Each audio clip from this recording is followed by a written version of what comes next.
Matthew Henry's Commentary on the Whole Bible. An exposition, with practical observations, of the book of the prophet Jeremiah. Chapter 22. Upon occasion of the message sent in the foregoing chapter to the house of the king, we have here recorded some sermons which Jeremiah preached at court, in some preceding reigns, that it might appear they had fair warning long before that fatal sentence was pronounced upon them, and were put in a way to prevent it. Here is 1. A message sent to the royal family, as it should seem in the reign of Jehoiakim, relating partly to Jehoahaz, who was carried away captive into Egypt, and partly to Jehoiakim, who succeeded him, and was now upon the throne. The king and princes are exhorted to execute judgment, and are assured that, if they did so, the royal family should flourish, but otherwise it should be ruined. Verses 1-9. Jehoahaz, called here Shalom, is lamented. Verses 10-12. Jehoiakim is reproved and threatened. Verses 13-19. 2. Another message sent them in the reign of Jehoiakim, alias Jeconiah, the son of Jehoiakim. He is charged with an obstinate refusal to hear, and is threatened with destruction, and it is foretold that in him Solomon's house should fail. Verses 20-30. Jeremiah 22 verses 1-9. Here we have 1. Orders given to Jeremiah to go and preach before the king. In the foregoing chapter we are told that Zedekiah sent messengers to the prophet, but here the prophet is bidden to go, in his own proper person, to the house of the king, and demand his attention to the word of the King of Kings. Verse 2. Hear the word of the Lord, O King of Judah. Subjects must own that where the word of the king is there is power over them, but kings must own that where the word of the Lord is there is power over them. The king of Judah is here spoken to as sitting upon the throne of David, who was a man after God's own heart, as holding his dignity and power by the covenant made with David. Let him therefore conform to his example, that he may have the benefit of the promises made to him. With the king his servants are spoken to, because a good government depends upon a good ministry as well as a good king. 2. Instructions given him what to preach.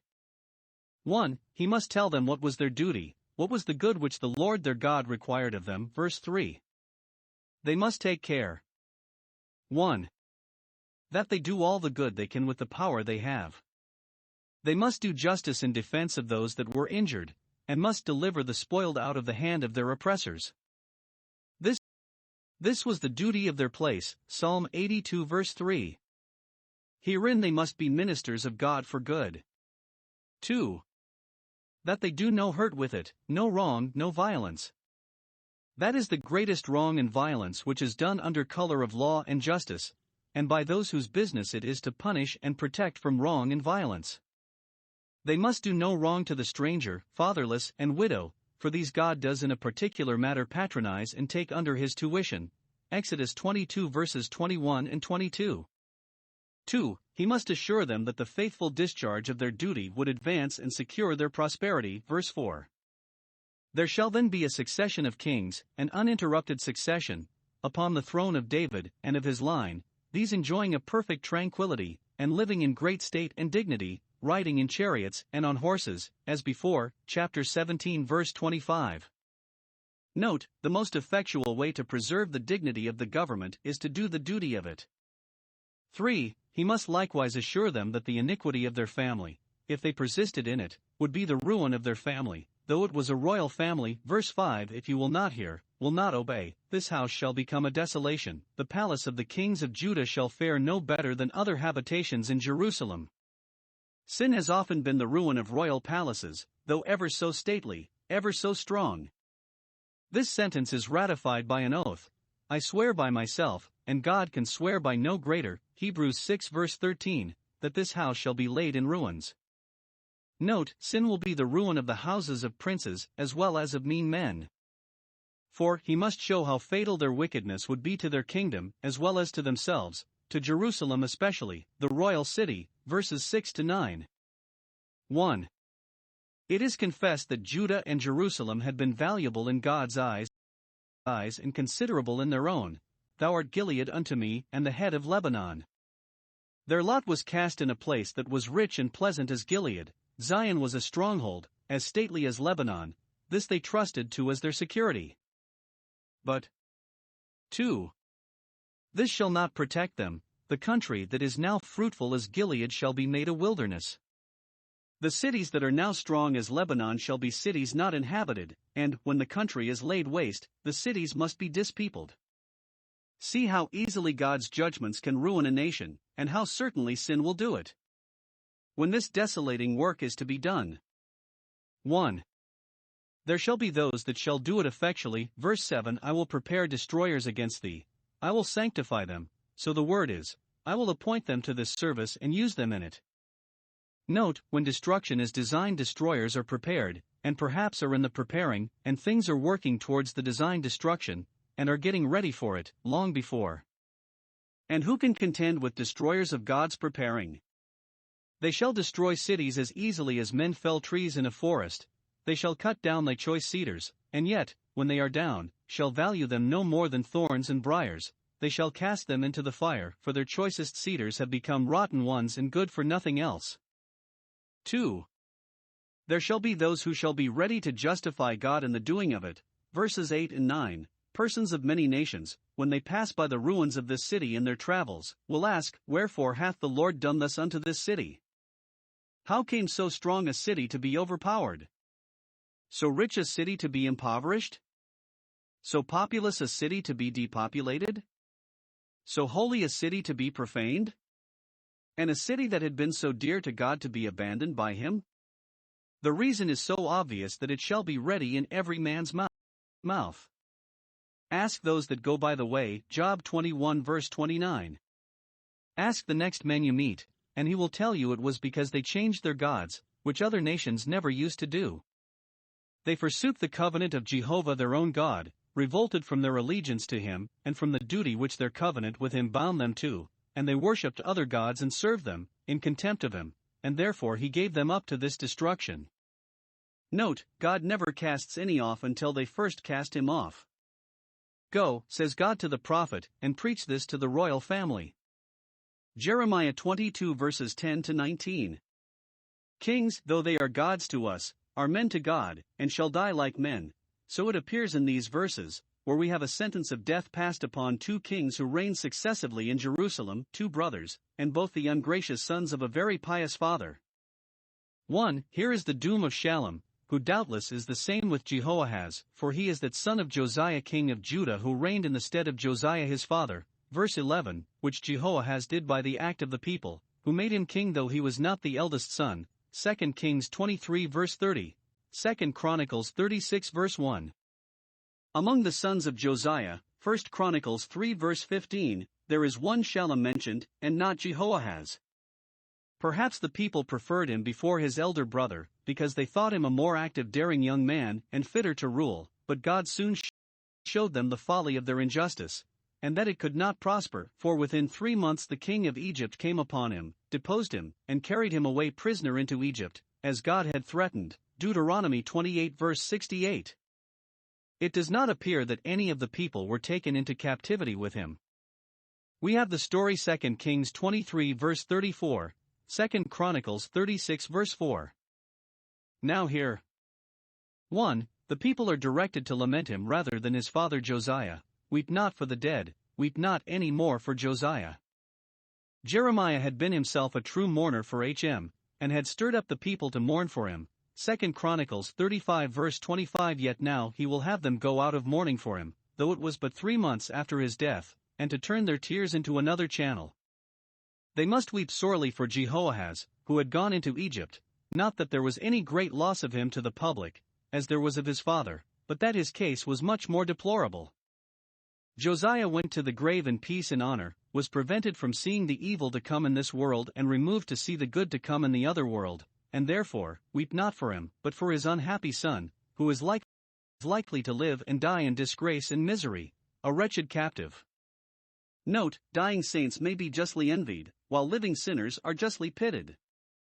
And so dismal perhaps the prospect of the times may be that tears even for a Josiah, even for a Jesus, must be restrained, that they may be reserved for ourselves, and for our children. Luke 23 verse 28. 2. The reason given is because he shall never return out of captivity, as he and his people expected, but shall die there. They were loath to believe this, therefore it is repeated here again and again. he shall return no more. Verse 10. He shall never have the pleasure of seeing his native country, but shall have the continual grief of hearing of the desolations of it. He has gone forth out of this place, and shall never return. Verse 11. He shall die in the place whither they have led him captive. Verse 12. This came of his forsaking the good example of his father, and usurping the right of his elder brother.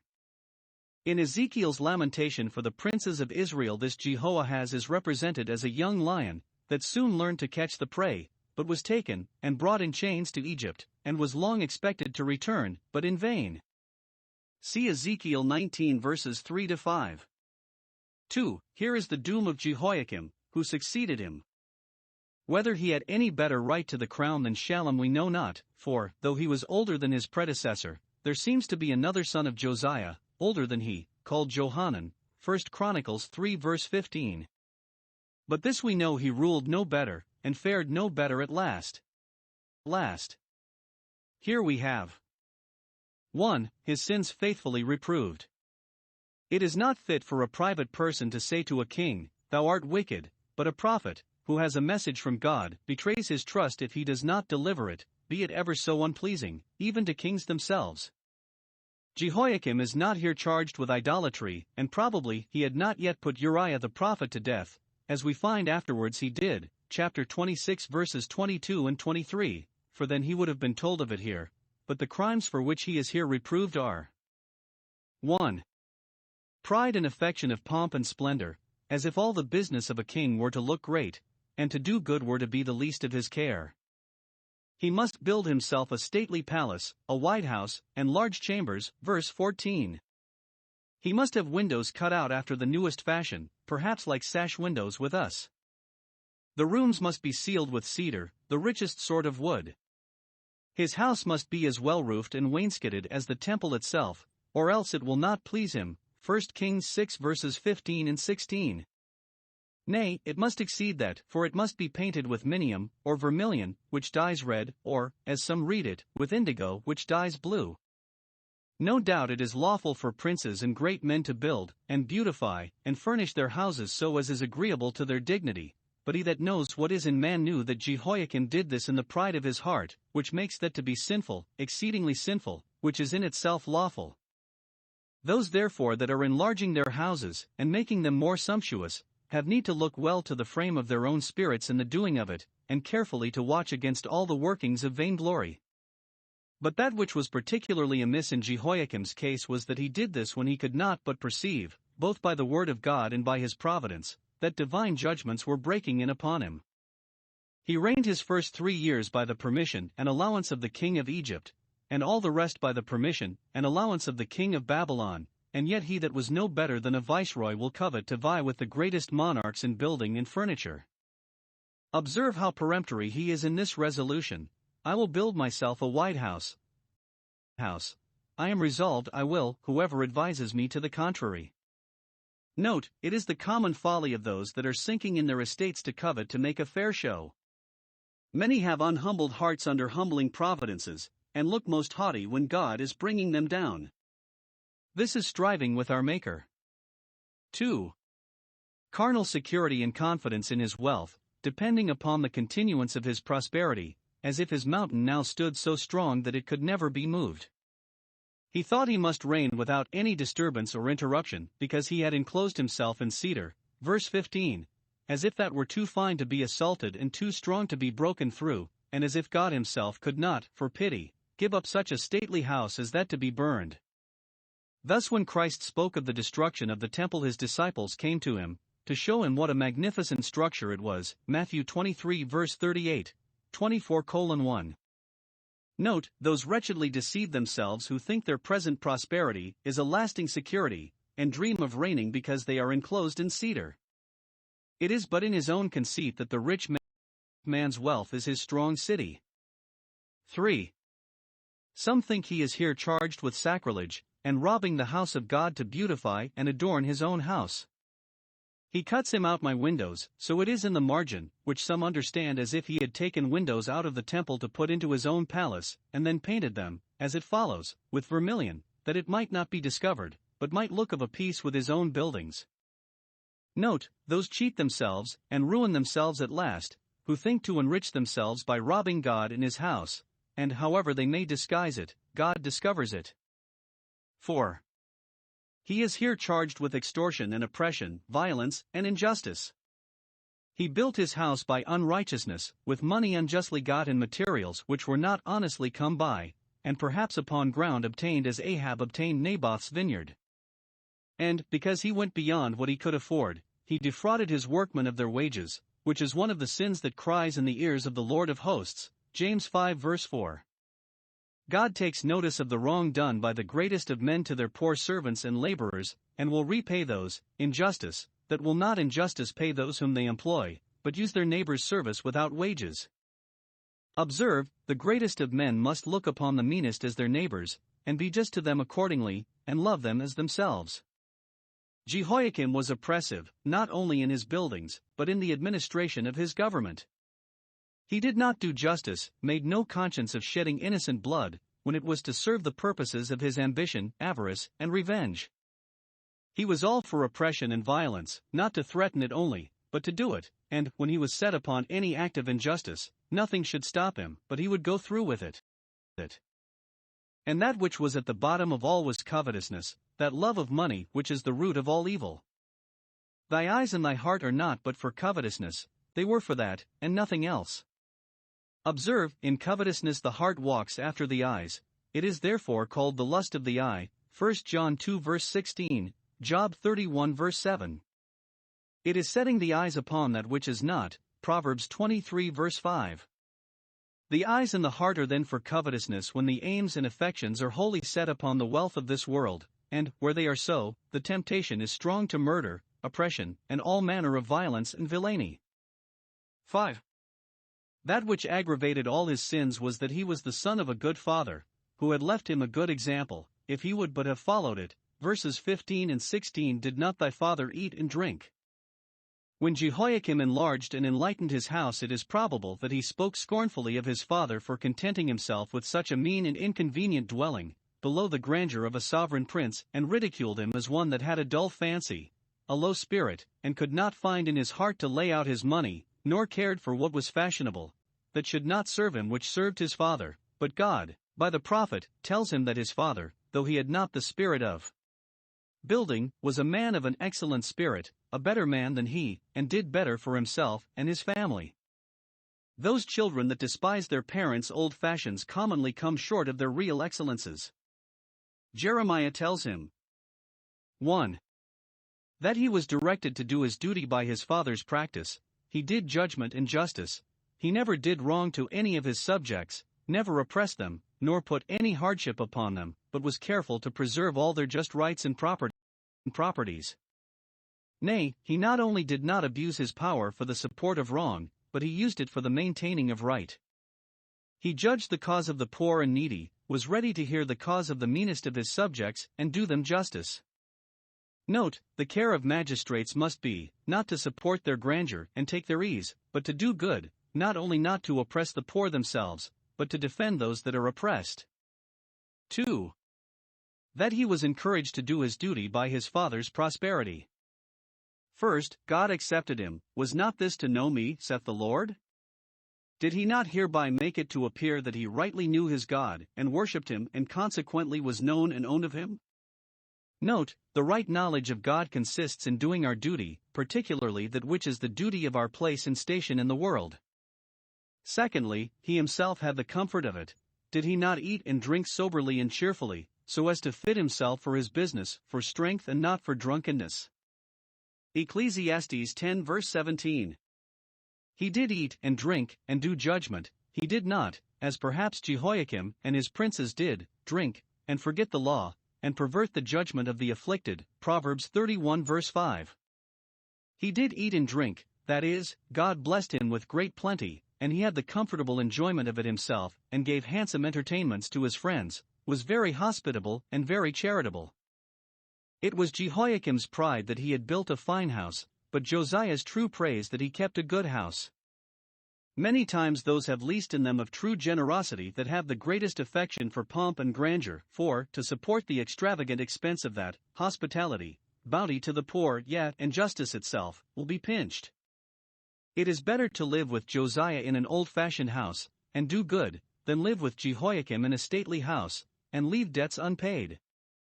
Josiah did justice and judgment, and then it was well with him, verse 15, and it is repeated again, verse 16.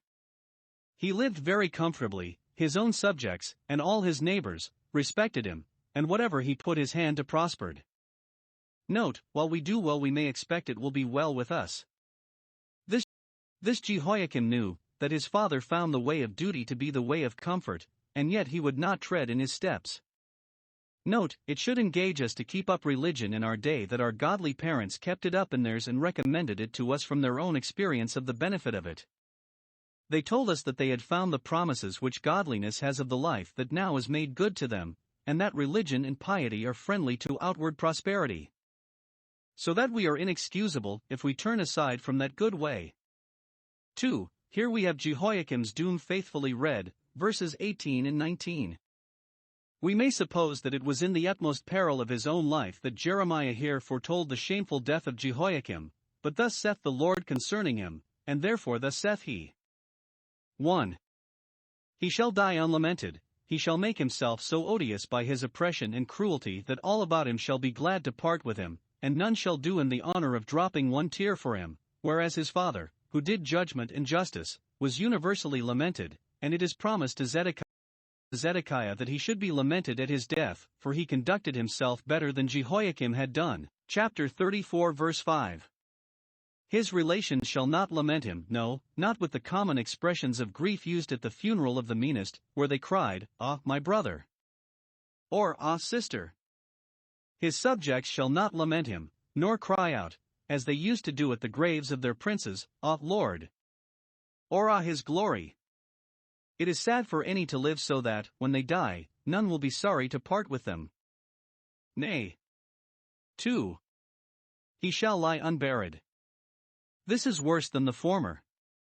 Even those that have no tears to grace the funerals of the dead with would willingly have them buried out of their sight, but Jehoiakim shall be buried with the burial of an ass, that is, he shall have no burial at all, but his dead body shall be cast into a ditch or upon a dunghill, it shall be drawn, or dragged, ignominiously, and cast forth beyond the gates of Jerusalem. It is said, in the story of Jehoiakim, 2 Chronicles 36 verse 6, that Nebuchadnezzar bound him in fetters, to carry him to Babylon, and Ezekiel 19 verse 9, that he was brought in chains to the king of Babylon.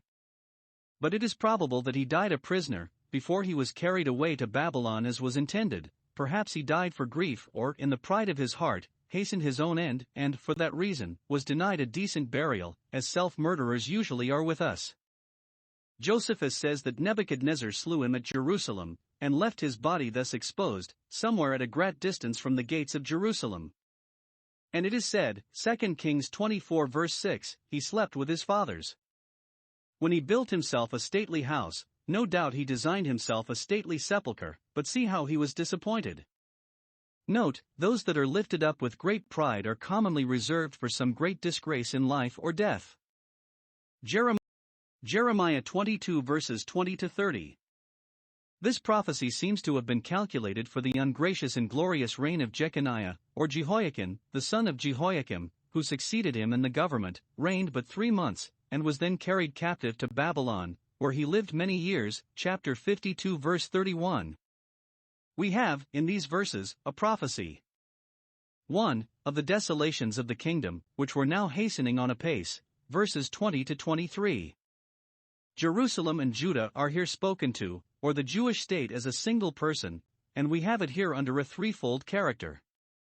1. Very haughty in a day of peace and safety, verse 21. I spoke unto thee in thy prosperity, spoke by my servants the prophets, reproofs, admonitions, counsels, but thou saidst, I will not hear, I will not heed, thou obeyedst not my voice, and wast resolved that thou wouldst not, and hadst the front to tell me so. It is common for those that live at ease to live in contempt of the word of God. Jeshurun waxed fat, and kicked. This is so much the worse that they had it by kind, this has been thy manner from thy youth. They were called transgressors from the womb, Isaiah 48 verse 8. 2. Very timorous upon the alarms of trouble, verse 20. When thou sayest all thy lovers destroyed, when thou findest thy idols unable to help thee and thy foreign alliances failing thee, thou wilt then go up to Lebanon, and cry as one undone and giving up all for lost, cry with a bitter cry, thou wilt cry, Help, help, or we are lost.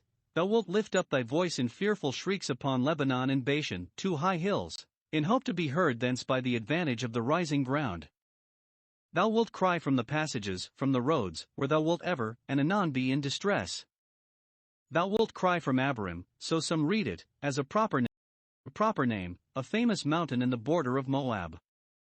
Thou wilt cry, as those that are in great consternation used to do, to all about thee, but in vain, for, verse 22, the wind shall eat up all thy pastors, or rulers, that should protect and lead thee, and provide for thy safety. They shall be blasted, and withered, and brought to nothing, as buds and blossoms are by a bleak or freezing wind. They shall be devoured suddenly, insensibly, and irresistibly, as fruits by the wind.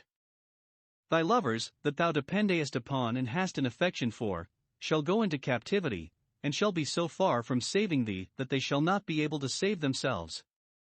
3. Very tame under the heavy and lasting pressures of trouble, when there appears no relief from any of thy confederates, and thy own priests are at a loss, then shalt thou be ashamed and confounded for all thy wickedness. Verse 22. Note, many will never be ashamed of their sins till they are brought by them to the last extremity, and it is well if we get this good by our straits to be brought by them to confusion for our sins. The Jewish state is here called an inhabitant of Lebanon, because that famous forest was within their border, verse 23, and all their country was wealthy, and well guarded as with Lebanon's natural fastnesses, but so proud and haughty were they that they are said to make their nest in the cedars, where they thought themselves out of the reach of all danger, and whence they looked with contempt upon all about them. But how gracious wilt thou be when pangs come upon thee? Then thou wilt humble thyself before God and promise amendment. When thou art overthrown in stony places, thou wilt be glad to hear those words which in thy prosperity thou wouldst not hear. Psalm 141 verse 6. Then thou wilt endeavor to make thyself acceptable with that God whom, before, thou madest light of. Note, many have their pangs of piety who, when the pangs are over, show that they have no true piety. Some give another sense of it. What will all thy pomp, and state, and wealth avail thee? What will become of it all, or what comfort shalt thou have of it, when thou shalt be in these distresses? No more than a woman in travail, full of pains and fears, can take comfort in her ornaments while she is in that condition. So Mr. Gotaker.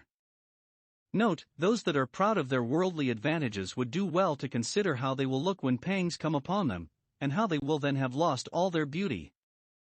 2. Here is a prophecy of the disgrace of the king. His name was Jeconiah, but he is here once and again called Coniah, in contempt. The prophet shortens or nicks his name, and gives him, as we say, a nickname, perhaps to denote that he should be despoiled of his dignity, that his reign should be shortened, and the number of his months cut off in the midst. 2 instances of dishonor are here put upon him. 1. He shall be carried away into captivity, and shall spend and end his days in bondage. He was born to a crown, but it should quickly fall from his head, and he should exchange it for fetters. Observe the steps of this judgment. 1.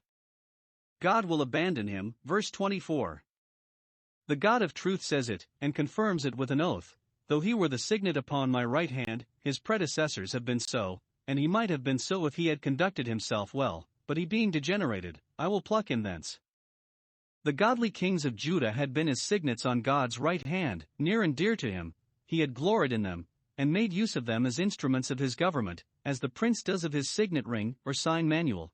But Coniah has made himself utterly unworthy of the honor, and therefore the privilege of his birth shall be no security to him, notwithstanding that, he shall be thrown off.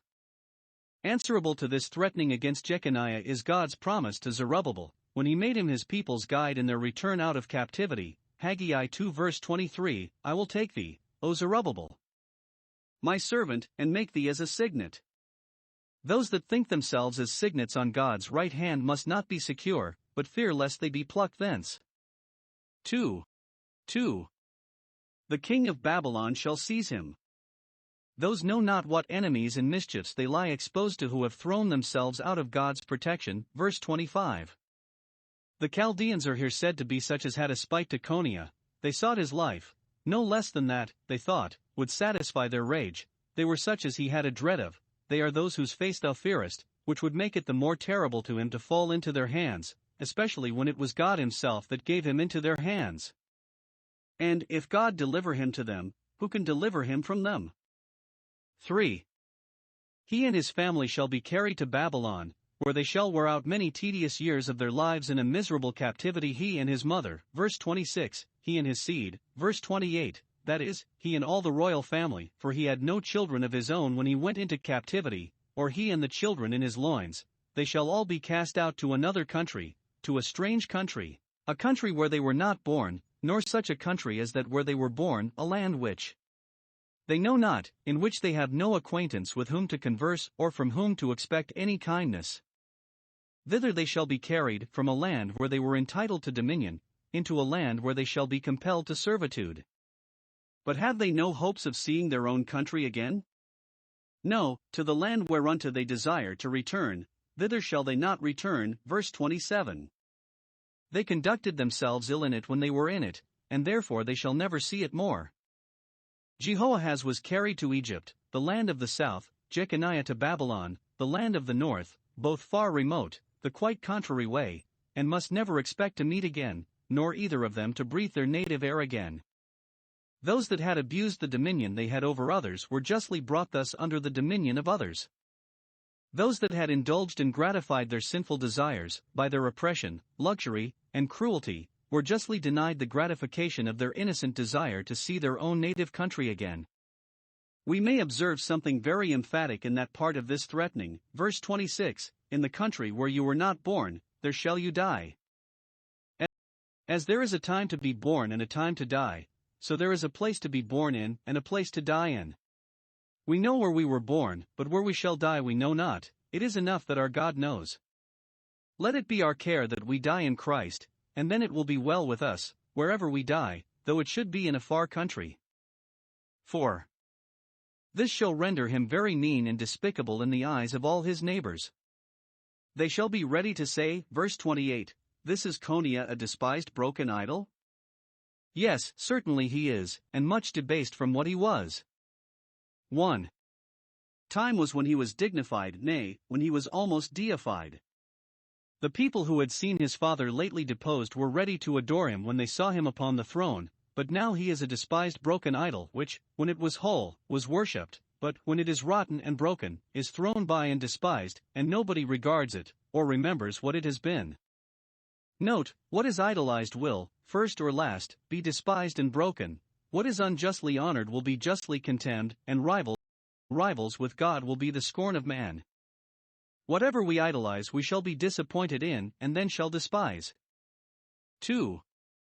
Time was when he was delighted in, but now he is a vessel in which is not pleasure, or to which there is no desire, either because grown out of fashion or because cracked or dirted, and so rendered unserviceable. Those whom God has no pleasure in will, some time or other, be so mortified that men will have no pleasure in them. 2. He shall leave no posterity to inherit his honor.